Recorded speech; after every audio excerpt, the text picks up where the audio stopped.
diagnosticado o habrán visto eh, una frecuencia mucho mayor en perros, pero esto no quiere decir que los gatos no sean afectados por la enfermedad.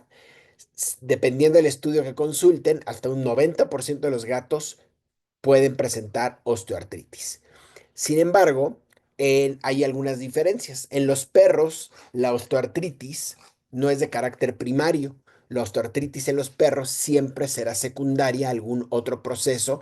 Generalmente será secundaria a enfermedades musculoesqueléticas del desarrollo, o sea, pacientes que tuvieron de jóvenes displasia de cadera o displasia de codo, en vida adulta presentarán osteoartritis secundaria a estos procesos, generalmente enfermedades del desarrollo hereditarias, pero en los gatos sí hay la presentación de osteoartritis primaria. Es una es una diferencia muy importante en el perro que en el gato que vale la pena puntualizar. Bueno, factores de riesgo de la enfermedad. Genética, los trastornos del desarrollo tienen una influencia genética, como acabo de explicarles. La obesidad aumentará la gravedad de los signos clínicos y radiográficos de la osteoartritis. Enfermedades concurrentes, algunas enfermedades sistémicas como el hiperadrenalocorticismo podrían aumentar el riesgo de osteoartritis. Y la edad.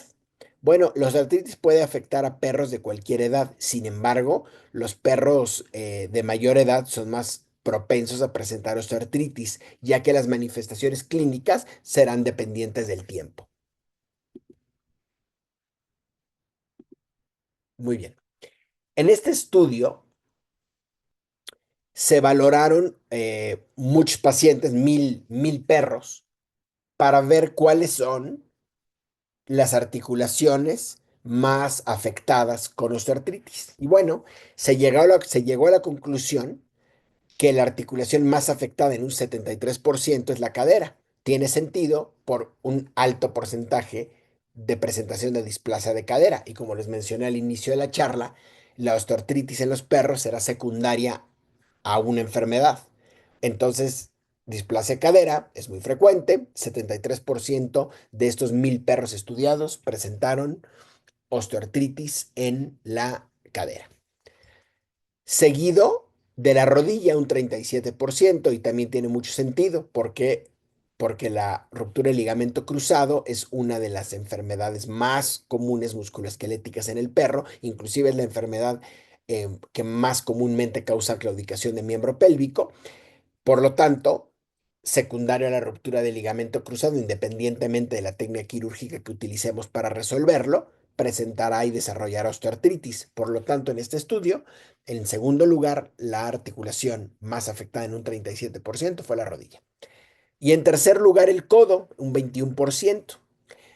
¿Por qué? Porque la displasia de codo es una enfermedad sumamente común en los perros y la osteoartritis afectará al codo de manera secundaria a la displasia de codo. Entonces, fueron las tres articulaciones más afectadas.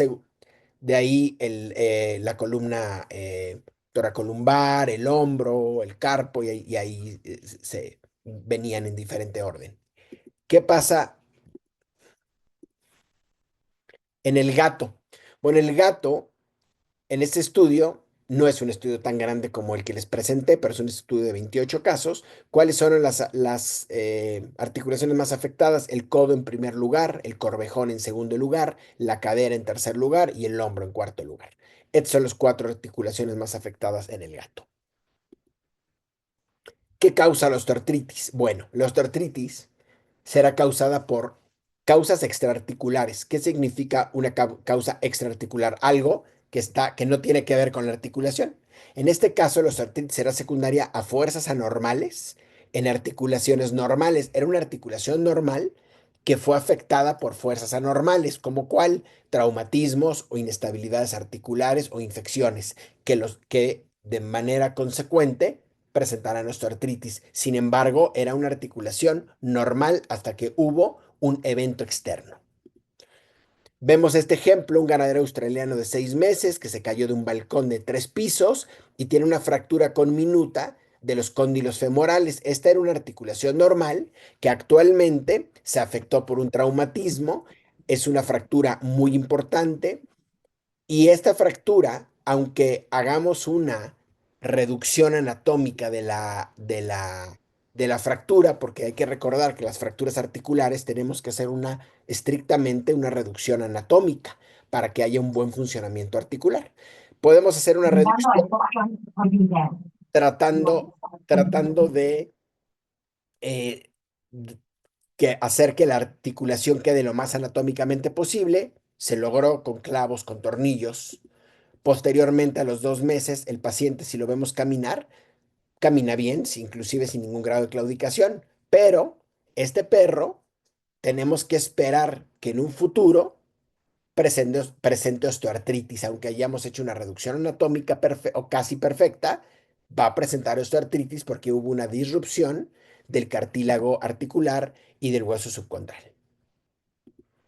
Inestabilidad articular típico, ruptura del ligamento cruzado. Entonces, si nosotros vemos a este paciente en el cual bajo fluoroscopía, haciendo la prueba de compresión tibial, podemos ver el desplazamiento craneal de la tibia debido a que este perro tiene ruptura del ligamento cruzado y está inestable la rodilla. Esta rodilla, aunque la operemos, va a presentar algún grado de osteoartritis. ¿Por qué? Porque lleva una disrupción en el buen funcionamiento de la articulación y va a tener degeneración articular en algún futuro.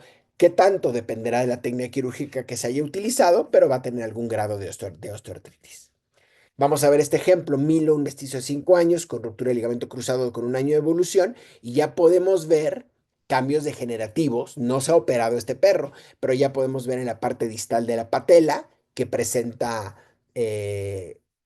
osteofitos, en la parte proximal de la corredera troclear, en la parte craneal del plato tibial, ya presenta cambios degenerativos.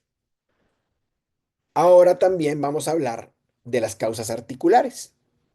En este caso, la osteoartritis era secundaria a fuerzas normales, aquí no hubo nada externo, pero en una articulación anormal, como cual displasia de cadera y codo, osteocondritis disecante, luxación de patela. En estos casos, es una articulación anormal que de manera secundaria, en algún punto de la vida, presentará osteoartritis. Y aquí podemos ver este ejemplo, un paciente con displasia de cadera.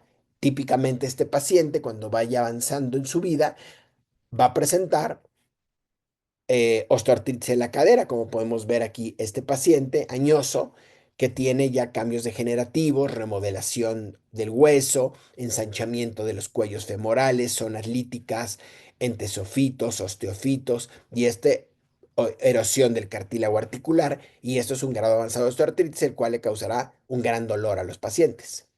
¿Cuáles son los signos clínicos y el diagnóstico? Bueno, dolor y claudicación en los perros, bueno, es el signo clínico más importante asociado a osteoartritis. Generalmente, la claudicación será la manifestación clínica más importante en el perro y generalmente los perros que nos llevan a consulta son de este tipo, perros añosos, algunos obesos, que tienen dificultad para caminar, dificultad para echarse y levantarse. Esto es lo que normalmente podemos ver en consulta. ¿Qué pasa en los gatos? Bueno, en los gatos es diferente, porque al ser ligeros y ágiles, compensan muy bien los signos de osteoartritis y otras enfermedades musculoesqueléticas. Si los queremos ver en dinámica en la clínica, van a esconder los signos clínicos, no se pueden evaluar normalmente en la clínica, no van a caminar. Sin embargo, los propietarios reportan cambios de actitud, como disminución del acicalamiento, dificultad para brincar a los muebles, no llegan al arenero, caminan agachados, cojean o inclusive pueden seguir saltando, pero a lo mejor saltan menos altura de lo que hacían antes. En estos casos, siempre es importante pedirle a los propietarios que nos lleven algún video de su gato para que lo podamos ver en dinámica en la casa. Abordaje diagnóstico. Bueno, pues la anamnesis es muy importante, una anamnesis puntual, profunda de estos pacientes, un examen físico, ortopédico y neurológico completo. Si, no debemos de olvidar el examen neurológico. Muchos de estos pacientes con osteoartritis, por ejemplo, de la cadera, cursan además con algunos cambios en la columna, como puentes óseos, inestabilidad lumbosacra y algunos otros elementos que pueden, además de los cambios degenerativos de la cadera, pueden exacerbar los signos porque también tiene signos neurológicos. Hay que tomar rayos X de las articulaciones afectadas. En algunos casos que sospechemos de que no sea osteoartritis degenerativa o sea bien una artritis autoinmune, debemos de tomar líquido articular en los casos de sospecha. Muy bien, anamnesis. Pues los signos que nos sugieren disconfort en el animal son cojera, atrofia muscular, renuencia al ejercicio, malestar generalizado, dificultad para echarse o levantarse, letargia, cambio en el temperamento, sobre todo en los gatos, lamido, mordisqueo de la articulación afectada y en algunos casos insomnio también en los gatos comúnmente. Muchos pacientes con osteoartritis no vocalizan, por lo tanto los dueños no creerán que el paciente tenga dolor, algo muy importante que debemos de educar a los propietarios. Estoy seguro que todos ustedes han visto o han platicado con algún propietario que piensa que porque el perro no llora, no le duele. Entonces tenemos que cambiar esto y educar a la gente. Muchos propietarios solo reconocerán los signos cuando hay asimetría en el paso. O sea, cuando ven a su perro cojo es cuando pueden reconocer los signos, pero pueden haber enfermedades como la displasia de codo de cadera que pueden mostrar un paso anormal pero simétrico y piensen que es normal, como por ejemplo vemos este Welsh Corgi que no tiene un paso normal, está como saltando como salto de conejo. Entonces, pero es simétrico, el propietario pensaba que era normal que así se moviera su perro, que así caminara, y ese es un paso normal, pero, perdón, un paso anormal simétrico. Tenemos que educar muy bien a los propietarios, explicarles pues, que esto no está bien. Examen ortopédico. Bueno, tenemos que hacer un examen ortopédico en estática, hay que ver al paciente en cuadripestación, ver si hay algún miembro que no lo apoya adecuadamente, si hay diferencias en la musculatura, si están atrofiados, hipotrofiados, em, si hay alguna simetría, si está inflamada una articulación, si los aplomos están correctos o tiene alguna desviación angular, todo eso lo tenemos que observar en la estática. Y luego tenemos que ver a los pacientes a la marcha. La evaluación a la marcha, la dinámica, es una evaluación sistemática y disciplinada.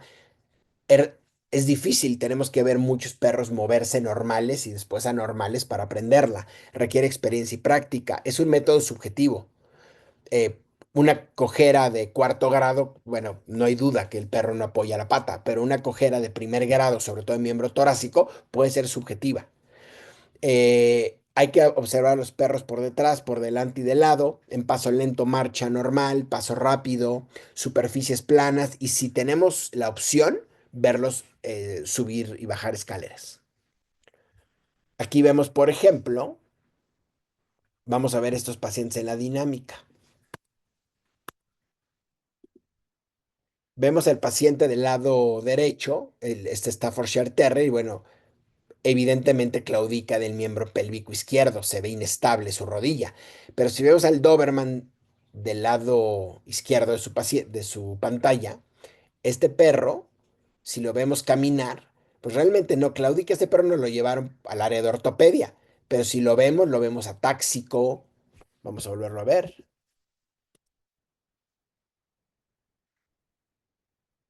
vemos que tiene bamboleo, cruza los miembros, lo vemos rígido del cuello.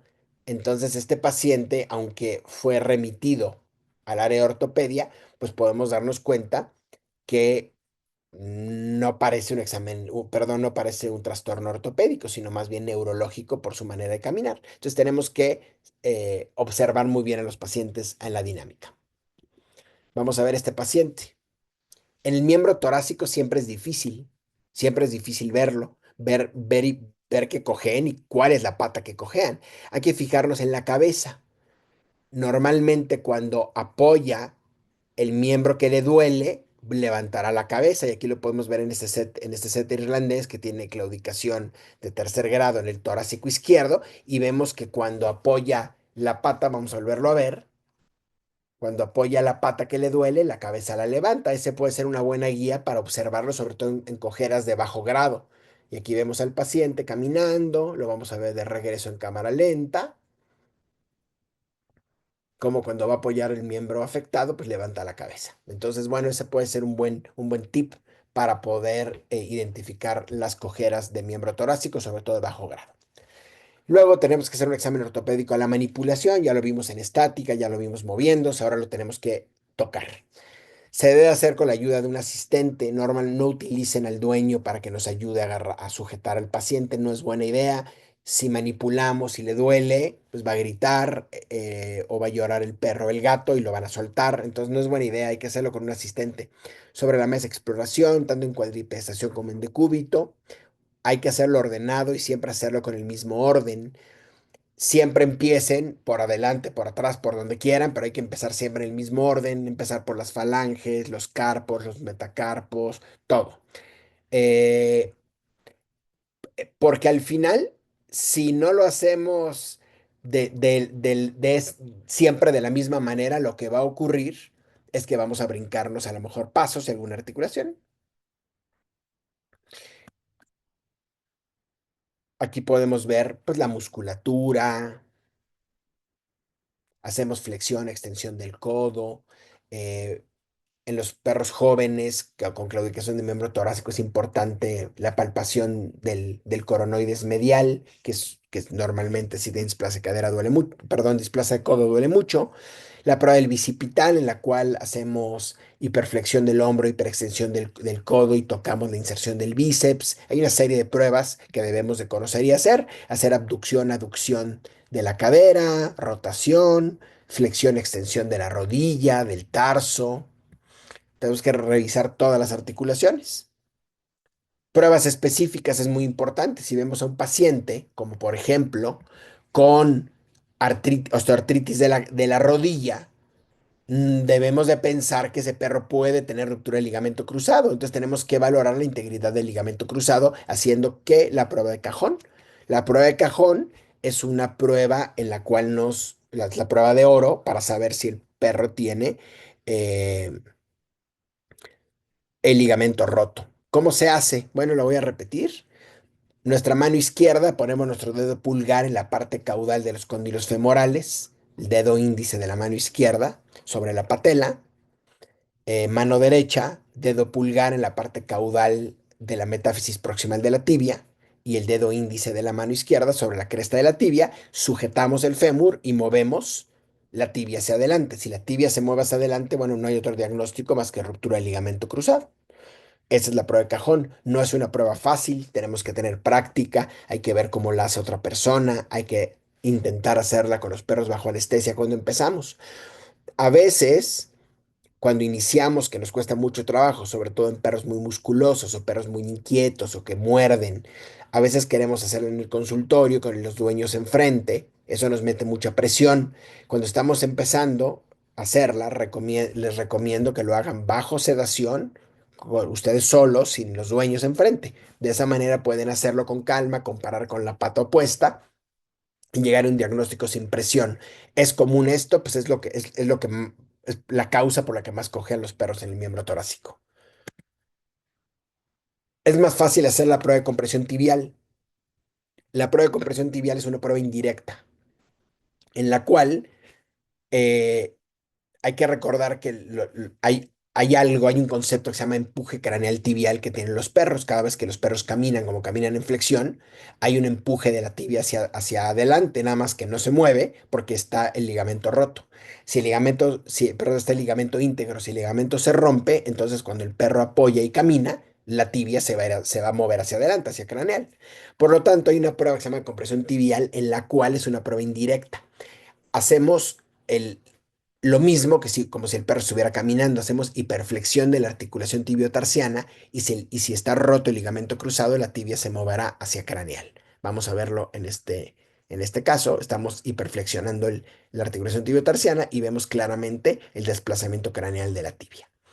Esas pruebas son importantes que las dominemos porque muchos perros que tienen osteoartritis de la rodilla, si los tratamos sin tratar la causa primaria, no van a dejar de tener signos clínicos, seguirán cojeando. Hasta que no estabilicemos la rodilla y le demos el manejo apropiado de la osteoartritis, pues entonces los perros dejarán de cojear.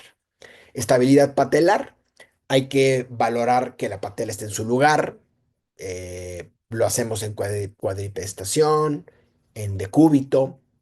A veces en decúbito no podemos luxar la patela. Cuando está en cuadripestación, a veces es más fácil luxarla y tener un diagnóstico. La prueba de Ortolani, pues la prueba de Ortolani nos habla de la estabilidad articular. Esa prueba de la estabilidad articular coxofemoral, esa prueba se hace poniendo la rodilla a 90 grados, con la mano izquierda presionando la rodilla hacia dorsal y con la mano derecha la tenemos sobre la articulación y vemos en una subluxación de la cabeza del fémur. Y si se subluxa, hacemos abducción de la articulación y vamos a sentir pues, que la cabeza del fémur regresa a su posición original. Esa es la prueba de Ortolani. Ya les comenté el coronoides. Es importante si es un perro joven con cojera de miembro torácico. Si tiene dolor a la flexión o extensión del codo, hacer presión sobre el coronoides medial. Y pues si les duele es un signo importante de que pueda tener displasia de codo que se tendrá que confirmar con rayos X y tomografía. Hombro.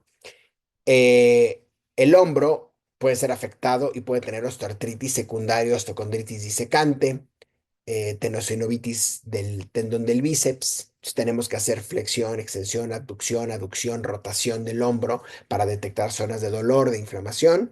La prueba del bicipital, como se las mencioné hace un momento, hacemos hiperflexión del hombro, hiperextensión del codo y tocamos, presionamos el tendón del bíceps que transcurre en el surco bicipital y si hay dolor, bueno, tendremos que hacer el abordaje apropiado para el diagnóstico. Imagenología, bueno, los rayos X son el estándar de oro para el diagnóstico de osteoartritis. Unos buenos rayos X serán suficientes para el diagnóstico.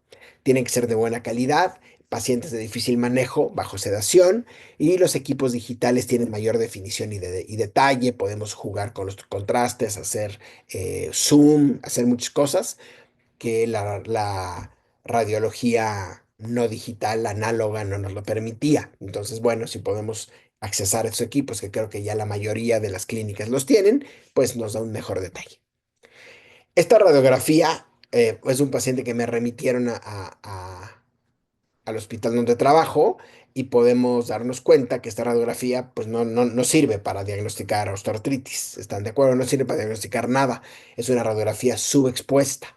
Entonces, estas radiografías no sirven. Tenemos que tener buenas radiografías.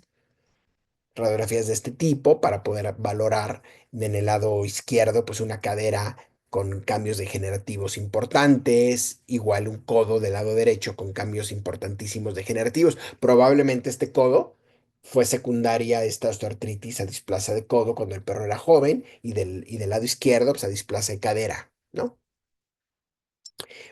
Pero también podemos ver algunas lesiones que podemos pensar que son osteoartritis y no lo son. O sea, hay que tener mucho cuidado y podemos ver en el lado izquierdo unas lesiones que no está erosionado el cartílago, está erosionado también el hueso subcondral y la metáfisis del hueso. En esos casos, como en el lado derecho, vemos el carpo radial con unas zonas líticas, igual que la metáfisis distal del radio. En esos casos tenemos que pensar y revisar todas las articulaciones que podría ser una enfermedad autoinmune, una poliartritis, una artritis erosiva o no erosiva, y que requerirá de un abordaje diferente y le tendremos que hacer una toma de líquido articular. Vemos este otro ejemplo también de artritis inmunomediada, en este caso en las falanges. Aquí vemos a este paciente, se le tomó líquido y una biopsia, nos tiene osteoartritis linfoplasmocítica con fibrosis grave zonal. Entonces, no hay que confundir y hay que estar muy precavido cuando valoremos unas radiografías y hacer una muy buena historia clínica.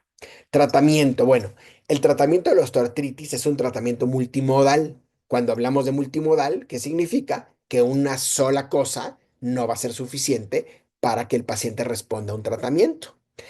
Es falso pensar que todos los pacientes responderán a un solo medicamento y los propietarios perciben la necesidad de medicar a su mascota cuando existe signología aguda, generalmente después de ejercicio extenuante o periodos de descanso prolongado. Lo típico, el paciente que sacan el fin de semana al parque y el lunes está cojo y piensan que solamente hay que darle medicamento en el momento que coge, pero hay que concientizarlos que son pacientes con dolor crónico.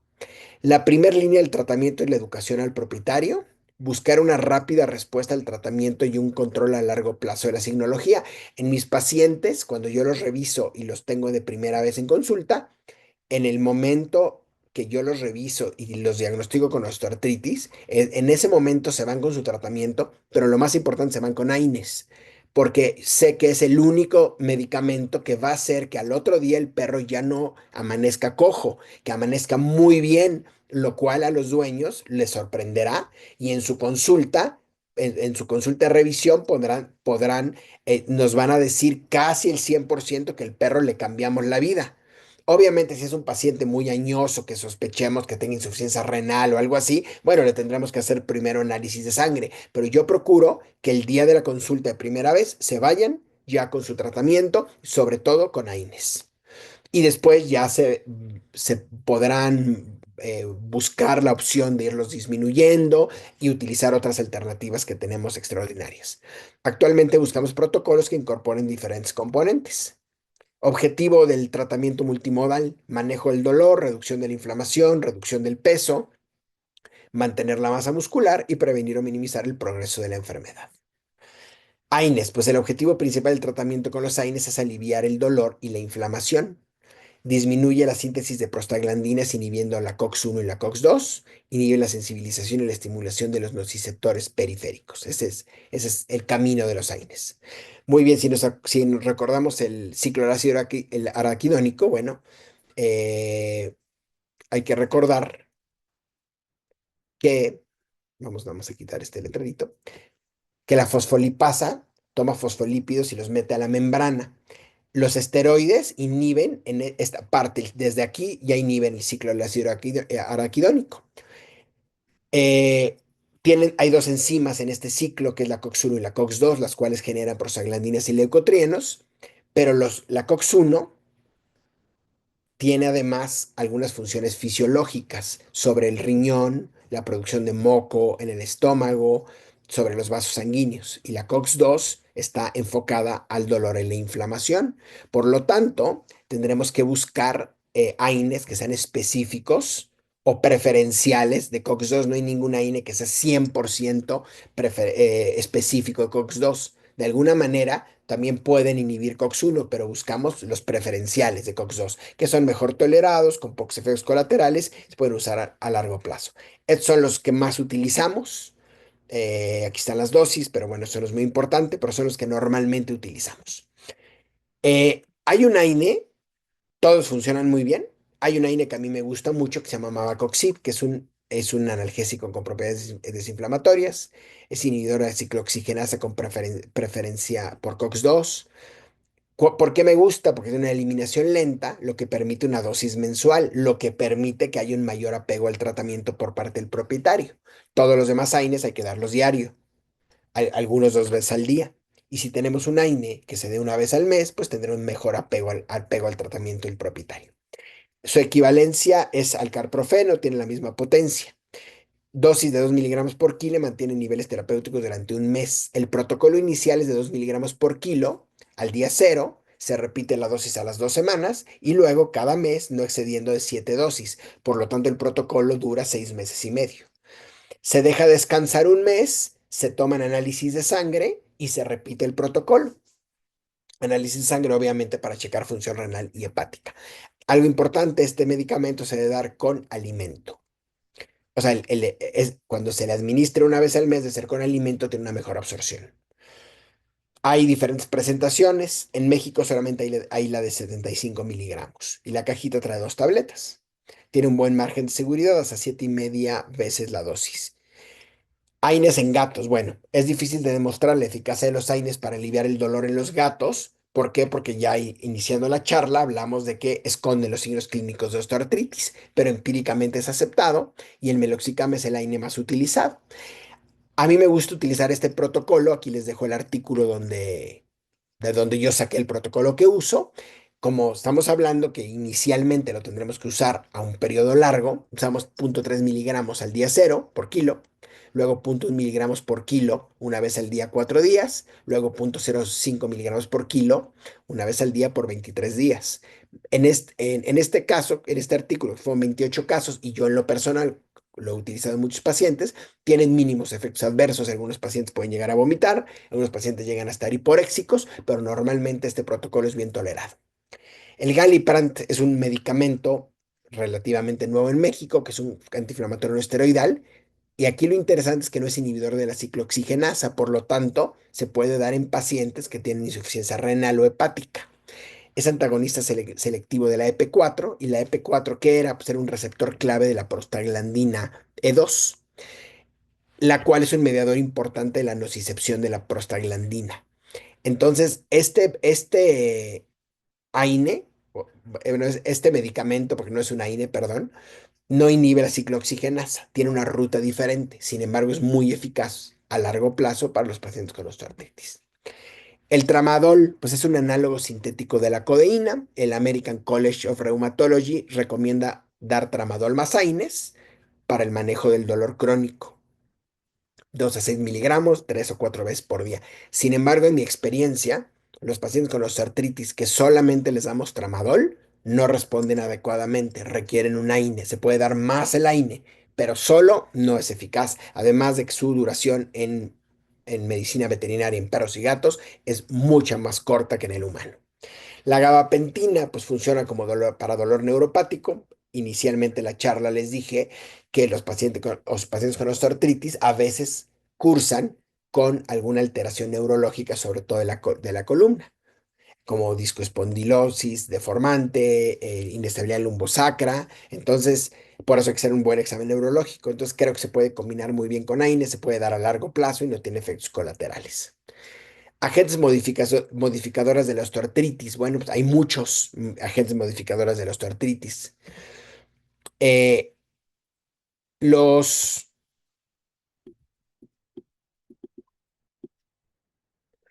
el cartílago articular, los glicosaminoglycanos son condroitil 4 sulfato, condroitin 6 sulfato, sulfato de queratán y sulfato de dermatán.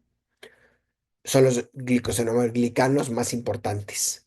El condroitil sulfato decrece con la edad. Su administración mejora el metabolismo del condrocito, estimulando la producción de agreganos y colágena.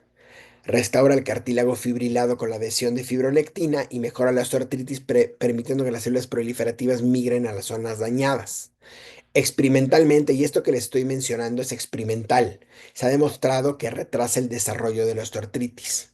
Se piensa que promueve la retención de agua y elasticidad en el cartílago. Sin embargo, creo que de todo lo que les acabo de mencionar, como mejor funcionan es inhibiendo enzimas proteolíticas y producción de mediadores de la inflamación. Creo que es como sería su mejor eficacia. Ácidos grasos. Bueno, al integrarse a la membrana, el omega 6 se convierte en ácido araquidónico y el omega 3 en EPA, que es el ácido eicosapentaenoico. El ácido araquidónico es un precursor de mediadores proinflamatorios y el EPA es precursor de los antiinflamatorios. Por lo tanto, hay que administrar omega 3 porque aumenta el EPA en la membrana celular, reduciendo el proceso inflamatorio. Normalmente los medicamentos condromoduladores vienen adicionados con omega 3. Muy bien. Hay un medicamento que se llama Flexedina Advance que tiene colágeno tipo 2, eh, que es un componente estructural y funcional en el cartílago. Es colágeno tipo 2 no desnaturalizada, que funciona como inmunomodulador e inclusive como desinflamatorio. Cuando el cartílago se erosiona por los cambios degenerativos de la osteoartritis, se erosiona. eh, la colágena tipo 2, que es el componente primordial y fundamental del cartílago, es sirve como un antígeno y los anticuerpos llegarán a llegarán a atrapar a la colágena de tipo 2, causando un proceso inflamatorio y en algunos casos autoinmune. Este medicamento tiene colágena tipo 2 no desnaturalizada, o sea, nativa. Para cuando se administra de forma oral, viene un fenómeno inmunológico que se llama tolerancia oral, que es una supresión de autorreactividad a un antígeno determinado por la administración oral del mismo antígeno. O sea, administramos el mismo antígeno y lo cual causa una supresión de la autorreactividad que estaban teniendo los anticuerpos contra la colágena tipo 2 nativa que se estaba liberando en la degradación del cartílago. Y de esta forma se suprime la autorreactividad. Y esto funciona como un inmunomodulador. Este medicamento y su análogo en humanos está plenamente estudiado y pues, es muy fácil de administrar porque se da una tableta al día de 40 miligramos independientemente del peso del perro. Em, Tiene sabor la pastilla, es palatable y funciona muy bien, sobre todo en casos en los cuales ya la osteoartritis está avanzada. Ácido hialurónico. El ácido hialurónico es sintetizado por los sinoviocitos tipo B y es responsable de la viscoelasticidad del líquido sinovial. ¿Qué hace el ácido hialurónico? Restaura las propiedades elásticas y viscosas del líquido sinovial, tiene efectos condroprotectores, induce la síntesis endógena de ácido hialurónico, estimula la proliferación de condrocitos, inhibe la degradación del cartílago y tiene efectos antiinflamatorios y analgésicos. Esto está estudiado para aplicarse de forma intraarticular. A esto se le llama este procedimiento viscosuplementación, el cual consistirá en la inyección intraarticular de ácido hialurónico. Modula el dolor inhibiendo los nociceptores, reduce los niveles de mediadores de la inflamación en el líquido sinovial de los pacientes con osteoartritis y en modelos animales ha demostrado tener un muy buen efecto condroprotector. Protocolo. Se dan 20 miligramos totales por articulación, dan haciendo una aplicación semanal por 3 semanas. Aquí la limitante es que hay que hacerlo con el perro anestesiado o el paciente anestesiado. Hay que hacerlo de forma totalmente aséptica en el quirófano, rasurado, embrocado, utilizando guantes estériles, porque no podemos permitirnos que se vaya a infectar la articulación. Entonces, la única limitante es que hay que hacer 3 sedaciones. En algunas articulaciones que son de difícil acceso, yo utilizo guía fluoroscópica, comprobamos que estamos en la articulación y ahí aplicamos los 20 miligramos. Hay que procurar utilizar productos que vengan muy concentrados. Si no están muy concentrados, será un volumen muy grande en una articulación muy pequeñita como un codo. Muy bien. Medicina regenerativa. El plasma rico en plaquetas, yo lo utilizo mucho para aplicaciones intraarticulares en los pacientes con osteoartritis. Es un concentrado compuesto por plaquetas y factores de crecimiento y algunas otras sustancias bioactivas. Las plaquetas tienen gránulos que cuando se liberan factores de crecimiento y estimulan a otras células del organismo para migrar al área del trauma, facilitando que el tejido sane. Eso es la medicina regenerativa. Se hace un proceso especial, hay diferentes kits que se venden de forma comercial, se tiene que utilizar una centrífuga especial, no es cualquier centrífuga, y lo importante es separar el plasma rico en plaquetas. ¿Cuáles son los factores que tiene este plasma? Factor de crecimiento derivado de plaquetas, de crecimiento endotelial, de crecimiento fibroblástico y de crecimiento epidermal. La aplicación, como les mencioné, es aséptica y requiere sedación. Células madre, bueno, pueden regenerar y curar el tejido dañado, decrecen mediadores proinflamatorios e incrementan los antiinflamatorios, estimula nuevos vasos sanguíneos, activa células residentes y protege a las células. La limitante de las células madre es que para que funcione lo que está estudiado es que sean autólogas. Entonces tenemos que tomar primero tejido falciforme del paciente, hacer el procesamiento, luego regresar las células madre y aplicarlas. Se puede hacer, claro, lo he hecho muchas veces, pero eso es una gran limitante. Yo por eso utilizo más plasma rico en plaquetas porque es mucho más fácil, es más asequible para los propietarios y no tenemos que sedar al paciente para la toma del tejido. En este caso, simplemente se toma sangre. Terapia biológica, anticuerpos monoclonales. Bueno, este es un tratamiento relativamente nuevo en nuestro país con efectos prometedores. Para perros se llama Librela, para los gatos se llama Solencia.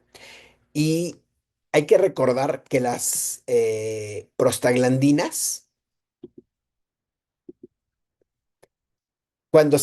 se degrada el cartílago articular, como ya lo hablamos, que se libera colágeno tipo 2.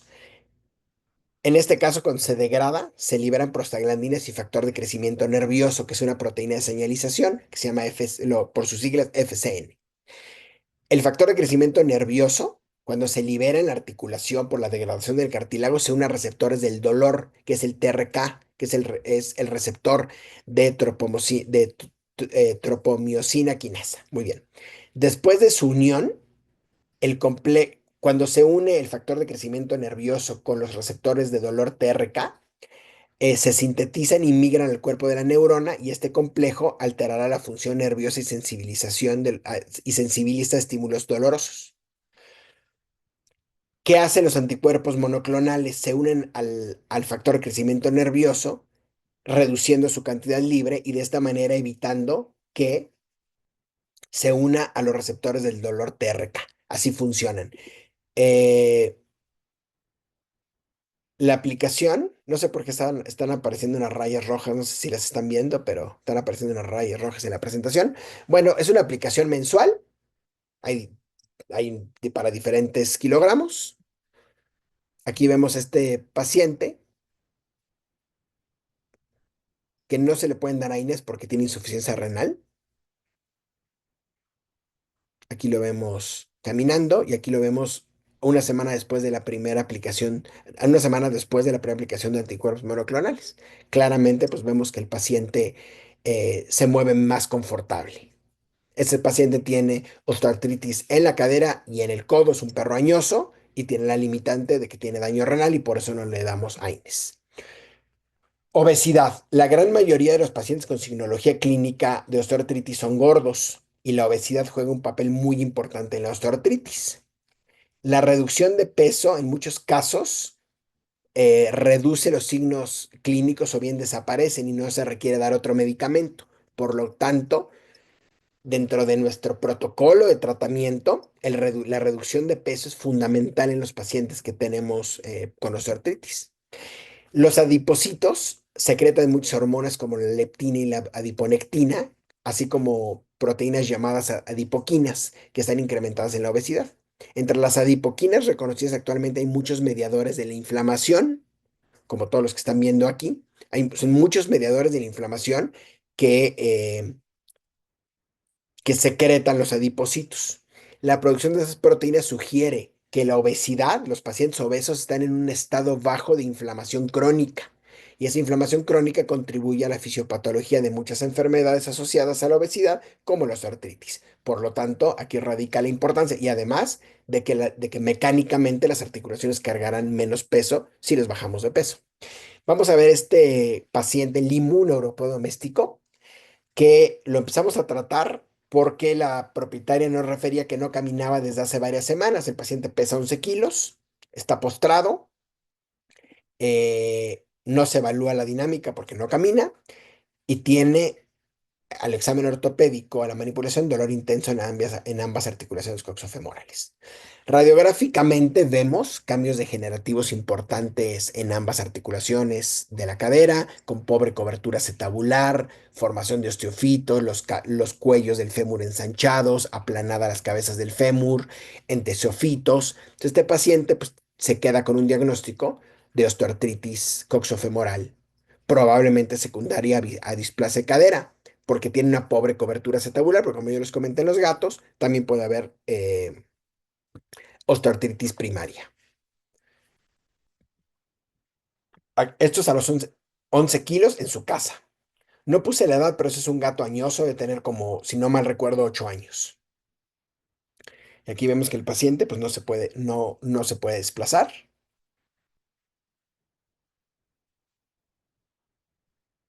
Se inicia el tratamiento multimodal, protocolo de AINES, meloxicam, condroprotectores y dieta baja en calorías. Un mes y medio después, el gato ya pesaba 10 kilos. Y realmente, un kilo menos, vemos que el gato ya camina, cuando menos. Lo vemos 6 meses después con 8.6 kilos. ya realmente el gato ya está trota, ya juega con otros compañeros. Realmente la propietaria nos refiere que la calidad de vida del paciente cambió mucho. 8 meses después del inicio de tratamiento, 8,5 kilos.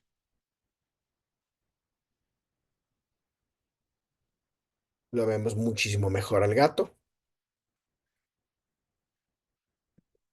Inicia tratamiento con anticuerpos monoclonales. Cuando iniciamos el protocolo, nos reportan los propietarios que ahora se sube a lugares que hace años no lo hacía, como en este caso la cocina, el mueble de la cocina.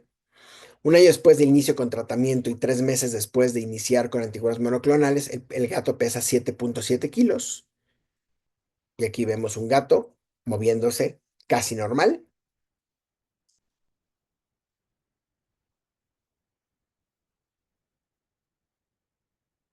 y se ve claramente más delgado. 2 años después, 7,1 kilos.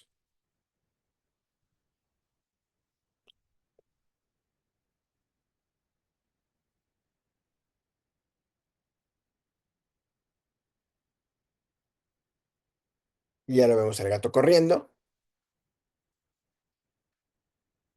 Ya prácticamente perdió 4 kilos de peso. Muy bien. Los casos que los cambios degenerativos, la osteoartritis es secundaria a, por ejemplo, ruptura del ligamento cruzado, como en el caso de Milo, que lo vimos al inicio, pues tenemos que estabilizar la articulación. Si tratamos solamente la osteoartritis que está presentando la articulación, no va a mejorar el paciente. El paciente requiere de estabilizar, en este caso, una articulación, porque la osteoartritis es secundaria a algún proceso. El reemplazo total de cadera es una opción. Reemplazo de corredera troclear, en casos de que la corredera troclear tenga cambios degenerativos importantes, es otra opción, es una prótesis. Entonces, en estos casos, además del tratamiento multimodal, tenemos que tratar la causa primaria. En algunos casos, artrodesis es una alternativa. Modificaciones del ejercicio y terapia física. Bueno, el ejercicio extenuante tiende a exacerbar los signos clínicos. Hay que educar a los propietarios que esos perros ya no pueden salir a correr los 10 kilómetros que corrían antes, o pelotearlos 2 horas, o lanzarles un frisbee. Hay que hacerlos entender que son pacientes con una enfermedad crónico-degenerativa que ya no podrán hacer ejercicio extenuante, pero sí deben de hacer ejercicio. Caminatas cortas, a un paso moderado. eh, Hay que proteger las articulaciones de estrés mecánico. Esto puede limitar los signos clínicos. Y la mayoría de los pacientes con osteoartritis soportará ejercicio de leve a moderado, pero no ejercicios extenuantes. Eso solamente exacerbará los signos clínicos. Rehabilitación, pues la natación, la acupuntura, la terapia láser, la caminadora, todas las terapias que hoy hay que se pueden a la cual se puede administrar a los pacientes, bueno, son fundamentales. La rehabilitación es una parte fundamental en el tratamiento multimodal de la osteoartritis, pero hay que hacer comprender a los propietarios que no van a ir 3 veces y listo, no. Esas son terapias que pueden durar meses, inclusive años. Estamos hablando de pacientes con enfermedades crónico-degenerativas que muchos ya no se mueven y requerirán de una terapia de física y de rehabilitación muy puntual y estricta, lo cual les cambiará la vida. Como conclusiones de esta plática, los tratamientos para esta enfermedad son muy eficaces. Un solo medicamento o procedimiento no es suficiente. Tiene que ser un tratamiento multimodal. Ujú. La respuesta es en un alto porcentaje en los pacientes. Mejora la calidad de vida. Tratamientos generalmente son muy costosos. Los tratamientos son a largo plazo de por vida y es una enfermedad con una alta derrama económica para las clínicas y hospitales. Con eso termino mi plática. Les quiero agradecer mucho su atención y si alguien tiene alguna pregunta o comentario, estaré muy contento de tratar de resolver las dudas. Muchas gracias, doctor Read. Como siempre, Un gran tema, una gran plática. No sé si alguien Gracias. del foro que está aquí de asistente desea hacer alguna pregunta, algún comentario. Aquí tenemos un comentario de Aremi Vivero. Ella dice, me parece que el Flexadin Advance tiene un componente de pollo. En esos casos se puede recomendar Flexadin normal Mm. Hola, Aremi, buenas noches. Me acabas de hacer una gran pregunta. Creo que cuando el perro es alérgico, comenta, sí, cuando sí, el por perro es supuesto. alérgico. Alguno de los dos tiene un componente de pollo. No me acuerdo bien cuál de los dos, pero creo que sí el Flexadin Advance tiene un componente pollo. Y si el paciente es alérgico, no se puede dar. Y además no hay otra opción en el mercado que yo sepa. Pero sí, ahora, el Flexadin normal también es palatable y la verdad no me acuerdo si el Flexadin normal no tiene pollo, pero el Advance sí estoy casi seguro y no, si es un perro alérgico al alimento, pues no se podría administrar, lamentablemente. Gracias, doctor. Dana Gutiérrez tiene la mano levantada. Si gustas abrir tu micrófono y hacer tu pregunta. Hola, buenas noches, doctor. Hola Dana, buenas noches. Mi pregunta es acerca del pentosan polisulfato sódico. Este es un medicamento, no sé si ya lo había escuchado, se llama Cinetic Flex. Sí, Este medicamento actúa estimulando los condrocitos para regenerar la matriz extracelular y también interfiere inhibiendo mediadores inflamatorios y también puede promover el equilibrio anabólico del cartílago. Aquí no vi, bueno, noté que no lo mencionó como tal en sus tratamientos. no tengo experiencia utilizándolo, Dana, pero sí lo he leído. Sí lo he leído Ok. y tengo compañeros que sí lo utilizan y creo que es una muy buena opción. Ah, ok, ok, pero únicamente sería por el hecho de usted no utilizarlo. Sí, por supuesto, no, Ah, porque lo he leído y sí es un medicamento que está recomendado, avalado y es una buena opción. No lo he utilizado porque, bueno, utilizo otras opciones, pero es una buena claro. opción, lo puedes utilizar. Ah, ok. Muchísimas gracias, doctor. Nada, Dana. Gracias, Dana. Carlos Miguel Flores nos pregunta si hay nuevas presentaciones de ácido hialurónico de administración intravenosa, si también es recomendable esta vía para el tratamiento de osteoartritis. Mira, la realidad es que la única vía que hay estudios que la respaldan es la intraarticular. Sin embargo, hay muchos protocolos en la cual se utiliza el ácido hialurónico eh, intravenoso y glucosamina intramuscular. Y te voy a decir algo sinceramente, lo he utilizado y los propietarios mencionan una mejoría en los pacientes. No menciono este protocolo porque no tiene un respaldo científico que la utilización intravenosa pueda funcionar. Te repito, lo he utilizado porque lo recomiendan los laboratorios. Y no sé si sea efecto placebo o no sea efecto placebo, pero los propietarios mencionan que los pacientes mejoran. Obviamente se les administran otras cosas, pero no tienen respaldo científico. Los laboratorios lo recomiendan, por supuesto. Hay un protocolo de laboratorio Norbert y hay otros protocolos. No sé si con esto me expliqué. Muchas gracias, doctor. Muchas gracias, Carlos. Miren, ahorita me di a la tarea de revisar el Flexadin, Ujú. que es de betoquinol, y en la composición tiene hígado de pollo en polvo, cartílago de pollo en polvo. Entonces sí contiene ingredientes o elementos que pueden generar problemas cuando hay alergia.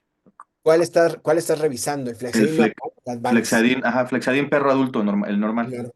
Sí, Sí, yo creo, Aremi, que estabas preguntando, creo que los dos tienen componente de pollo. Entonces, a lo mejor ya habría que utilizar alguna otra opción que hay muchas en el mercado, pero no de colágeno tipo 2. Pero se pueden utilizar otras opciones que no sean palatables. Normalmente esos no vienen con pollo, ¿no? listo. ¿Alguna otra pregunta? Con gusto, Aremi, nos agradece. ¿Alguna otra pregunta, algún comentario? Aprovechen que está el doctor Read aquí con nosotros. Todas sus preguntas, comentarios son relevantes, chicos.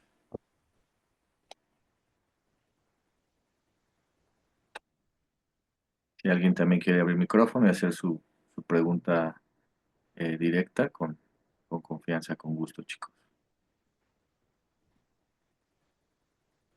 Bueno, pues parece que no, Doc.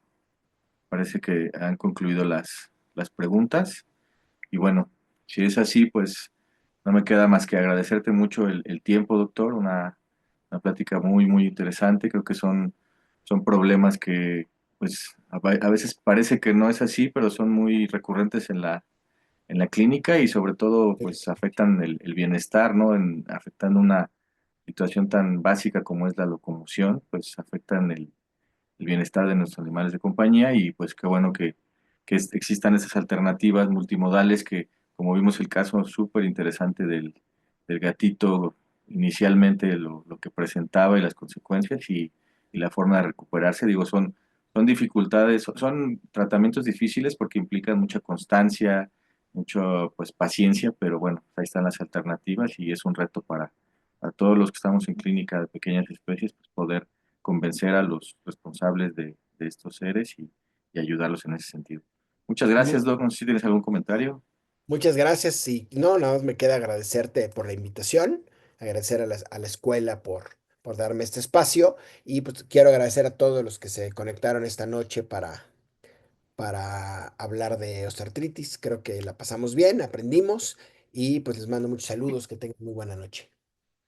Muchas gracias, Doc. Muchas gracias a todos los asistentes.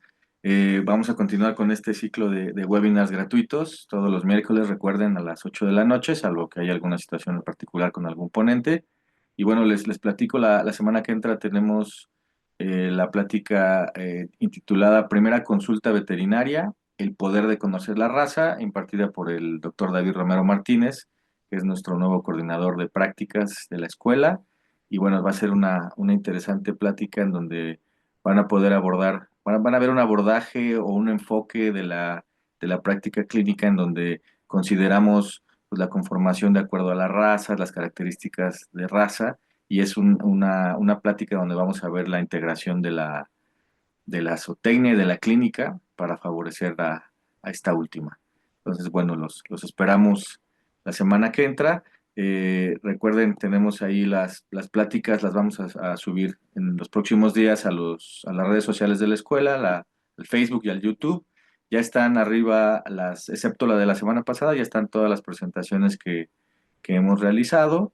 Las pueden ver con calma, pueden revisar ahí la información y bueno, esperamos que sean de utilidad y cualquier duda, cualquier situación, pues no duden en contactar. Ahí están los correos de la escuela, está el chat de Facebook o de Instagram y YouTube de la escuela. Y bueno, pues estamos para servirles. Muchas gracias a todos. Gracias, doctor, nuevamente. Muy buenas noches. Que descanses. Buenas Un noches, muchas gusto, gracias. un gusto estar por aquí. Que descansen. Hasta Hasta luego. pronto.